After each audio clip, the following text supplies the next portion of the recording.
What if the number that just came out of Washington this morning already changed how much your paycheck is worth, and almost nobody watching this video has noticed yet? Somewhere in a government building today, a handful of economists released a single report, and within minutes, traders on Wall Street were moving billions of dollars based on it. But here's the strange part. The number that grabs the headlines is almost never the number that actually matters. And by the end of this video, you're going to understand exactly which number the professionals are watching, why it's different from what you'll hear on the evening news, and what it means for your paycheck, your savings, and your next major purchase. If you find this valuable, hit that like button and subscribe to the Daily Finance so you never miss a breakdown like this one. Now, let's get into it. Every single month, the Bureau of Labor Statistics releases what's called the Consumer Price Index, or CPI for short. It sounds boring. It sounds like something only economists care about. But this report is one of the most powerful pieces of paper in the entire world, because it decides whether your money is quietly gaining value or quietly losing it. Think about it this way. If you had $100 in your wallet last year and prices went up by 5%, that same $100 today can only buy what $95 used to buy. Nothing about the bill in your pocket changed, but its power did. That's inflation, and the CPI report is how we measure it every single month, almost like a thermometer for the entire economy. Here's where most people get confused right from the start. The headline number you see flashing across financial news channels is usually a year-over-year comparison, meaning it compares prices today to prices exactly 12 months ago. But that number can be misleading because it can be dragged up or down by just one or two categories, like energy or gasoline, even when the rest of the economy is behaving completely differently. In the most recent report, the All Items Index rose 4.2% over the past 12 months, and at first glance, that sounds alarming. It was actually the largest 12-month increase in about 3 years. But here's where it gets interesting, where almost every headline you'll read gets it wrong. More than 60% of that entire monthly increase came from a single category, energy. Gasoline prices alone jumped by double digits over the year, largely because of disruptions tied to conflict in the Middle East that rattled oil markets and pushed prices at the pump higher almost overnight. So when you see a scary headline number, the very first question you should ask isn't how bad is inflation, it's what's actually driving it. Because a price spike caused by a one-time shock in the oil markets tells a completely different story than a price spike caused by broad, sustained demand across every corner of the economy. And this is exactly why professional economists and the Federal Reserve itself don't just look at the headline number. They look at something called core inflation. Core inflation strips out food and energy prices entirely, because those two categories swing wildly from month to month based on weather, wars, and harvests, and they can hide what's really happening underneath. In that same recent report, core inflation, which is the number the Federal Reserve actually pays the closest attention to, came in at 2.9% over the year. That's still above the Fed's long-term target of 2%, but it tells a much calmer story than the flashy 4.2% headline. Shelter costs, which make up roughly a third of the entire index, actually rose at a slower pace than the month before. Core goods prices barely moved at all. In other words, strip away the war-driven spike in oil, and the underlying economy looks far steadier than the scary headline suggests. But before you breathe a sigh of relief, here's the twist nobody talks about, and this is where things get much more interesting. A one-time energy shock can unwind just as fast as it appeared, but it can also flare right back up. Oil markets are incredibly sensitive to geopolitical events, and a ceasefire that brings prices down one month can collapse the next month and send prices right back up. That's exactly the kind of whiplash that's made recent inflation reports so hard to predict, and it's why so many professional forecasters have been wrong again and again over the past year. If you've ever wondered why the experts on television keep changing their predictions, this volatility in energy markets is a huge part of the answer. Now, let's talk about why any of this actually matters to you. Sitting at home, not managing a hedge fund, not trading currencies for a living. Inflation isn't just a number on a screen, it's the invisible tax that quietly eats away at everything you've saved. If you have money sitting in a checking account earning close to zero interest and inflation is running at 4%, you're losing purchasing power every single year, even though your account balance never goes down. That's the sneaky part. Your number stays the same. Your power to buy things with that number shrinks. This is exactly why so many financial educators hammer the point that just saving money isn't enough anymore. You have to think about where that money sits and whether it's growing faster than prices are rising around it. Let's bring in a little bit of history here, because this isn't the first time Americans have lived through a stretch of high inflation, and looking backward can teach us something powerful about what happens next. Back in the late 1970s and early 1980s, the United States went through a period of inflation so severe that prices were rising by double digits every single year. Interest rates on savings accounts and mortgages climbed into the teens, something almost unthinkable by today's standards. It took a Federal Reserve chairman named Paul Volcker, who deliberately pushed interest rates dramatically higher, even at the cost of triggering a painful recession, to finally break the back of that inflation. It was brutal in the short term, but it reset the entire system for decades. The lesson from that era is simple but important. The Federal Reserve will accept short-term economic pain if it means preventing inflation from spiraling out of control long-term.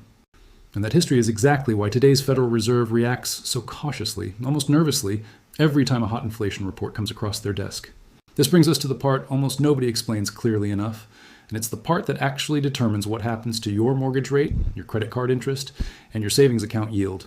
The Federal Reserve sets a benchmark interest rate, and that single number ripples through the entire economy.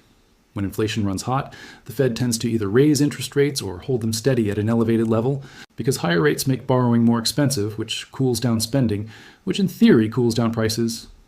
When inflation cools off convincingly, the Fed has more room to cut interest rates, which makes borrowing cheaper again, encourages spending, and can boost stock prices. This is why every single inflation report becomes a guessing game for investors trying to predict what the Fed will do next.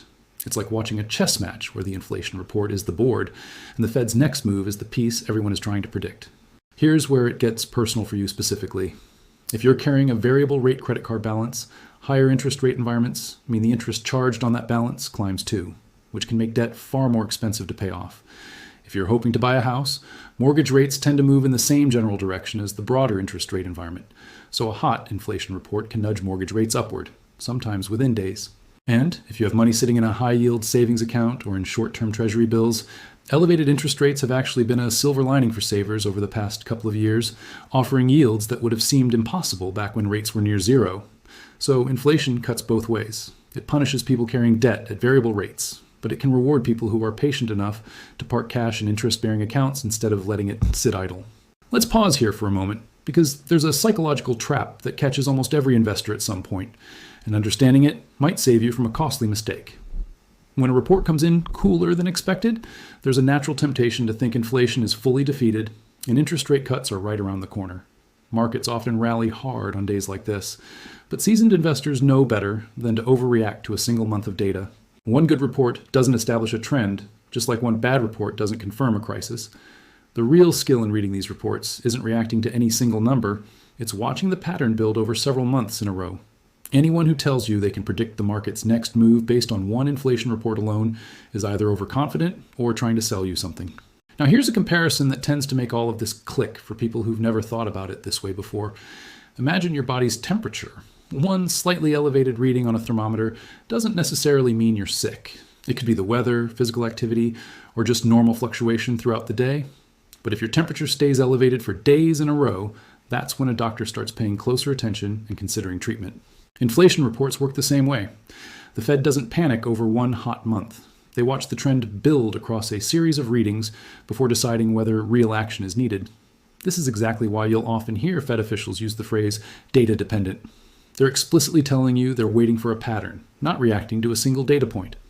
So what should you actually be doing with this information as someone managing your own money, not running a central bank? The first lesson is boring, but powerful. Keep an emergency fund in an account that actually pays you interest. With savings rates that have been historically attractive over the past couple of years, letting cash sit in a checking account earning almost nothing is leaving money on the table every single month. The second lesson involves debt. If you're carrying high interest debt, particularly credit card debt, that debt becomes more expensive to carry the longer interest rates stay elevated. So aggressively paying it down isn't just good discipline, it's a mathematically smart move when rates are high.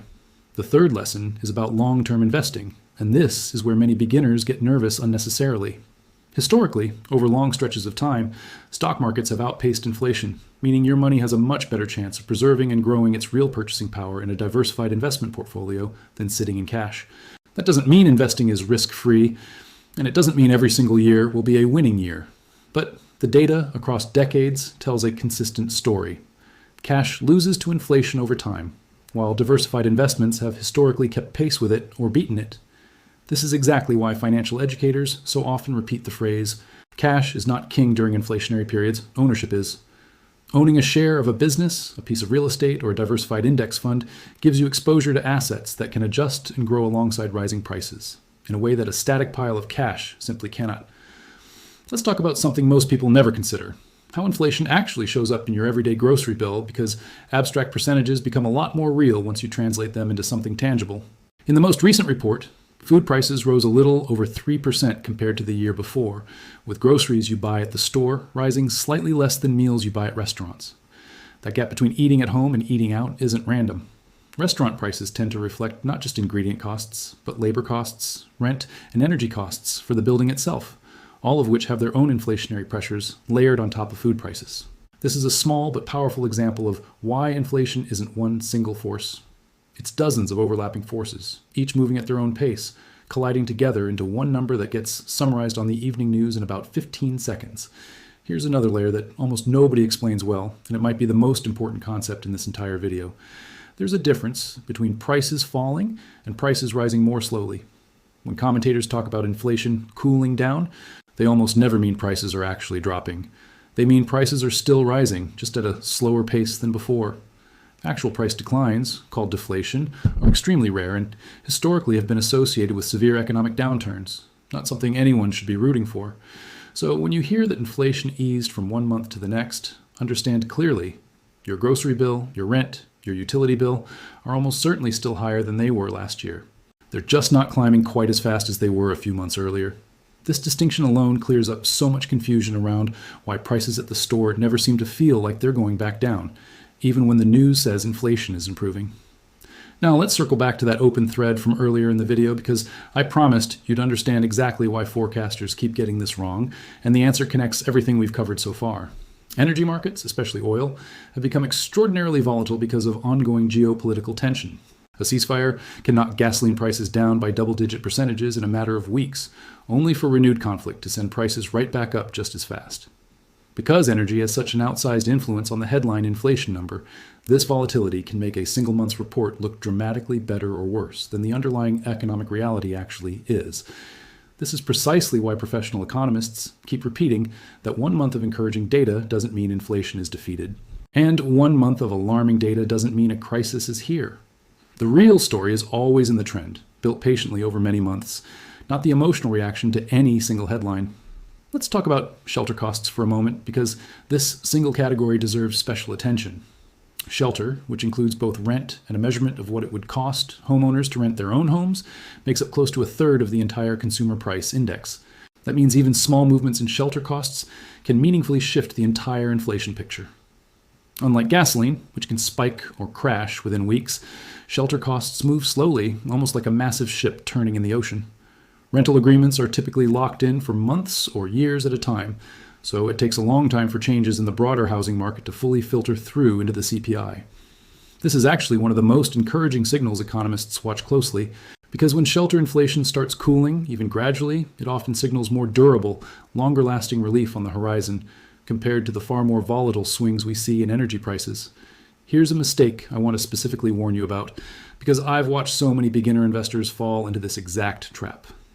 When a hot inflation report sends the market into a temporary sell-off, the emotional instinct is to panic and sell your investments to protect your money.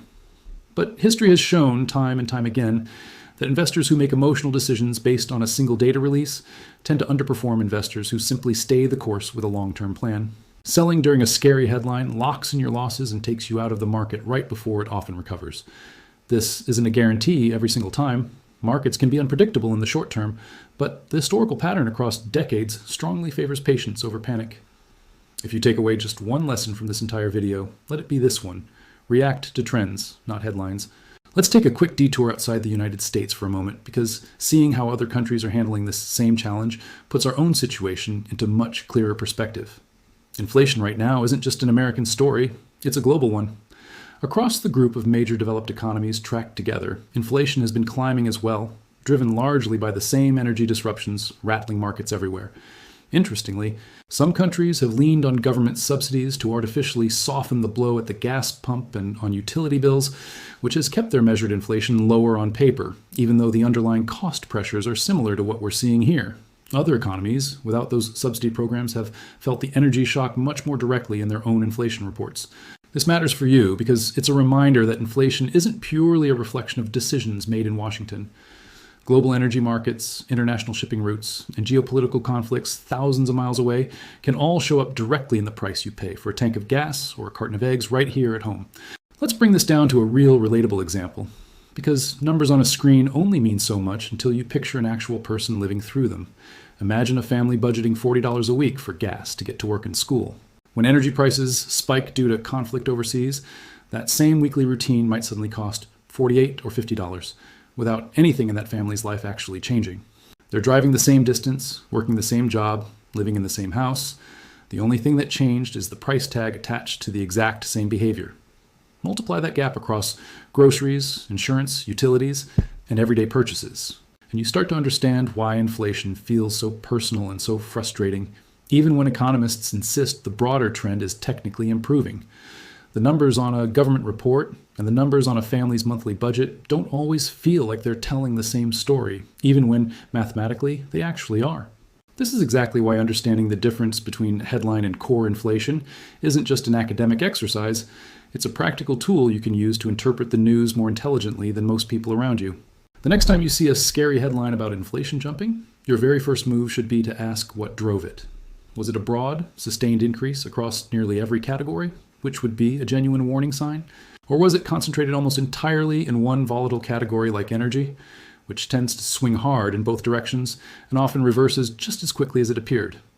Learning to ask that single question puts you ahead of the vast majority of people reacting emotionally to headlines without digging one layer deeper. So where does all of this leave us? The report that just came out tells a layered story, not a simple one. Headline inflation looks concerning on the surface, largely driven by an energy shock tied to global conflict, something that could reverse just as quickly as it appeared, or could flare up again with very little warning. Core inflation, the number the Federal Reserve actually leans on most heavily, paints a steadier, more moderate picture, with shelter costs continuing their slow cool down and core goods holding relatively flat. For you personally, that means staying disciplined rather than reactive. Keep your emergency savings somewhere it can actually earn interest. Attack high-interest debt aggressively while rates remain elevated, and resist the urge to time the market based on any single month's headline, because the investors who build real wealth over decades are almost never the ones chasing the news cycle. Inflation reports will keep coming, month after month, year after year, and there will always be a new headline designed to grab your attention and spike your anxiety for a few seconds of screen time. But now you understand what's actually hiding underneath those headlines. The difference between headline and core inflation, why energy shocks can distort the full picture, why the Fed watches trends instead of single reports, and why patient, long-term thinking has historically outperformed panic every single time. That's the real takeaway that most financial content creators never bother to explain clearly. And now you're walking away from this video understanding it better than most people who work in finance professionally. I'd love to hear from you directly. Drop a comment below and tell me how this latest inflation report has actually affected your budget, your savings plan, or your outlook on the economy right now. Are you feeling the squeeze at the grocery store, or have things started to feel a little more stable for you lately? If this video helped you understand what's really happening with your money, do me a favor and hit that like button, subscribe to the Daily Finance, and turn on notifications so you never miss the next breakdown the moment it goes live. Why? Because next time, we're going to pull back the curtain on something even more surprising. The one financial mistake that almost every American makes the moment interest rates start to shift. And most people won't even realize they're making it until it's already too late.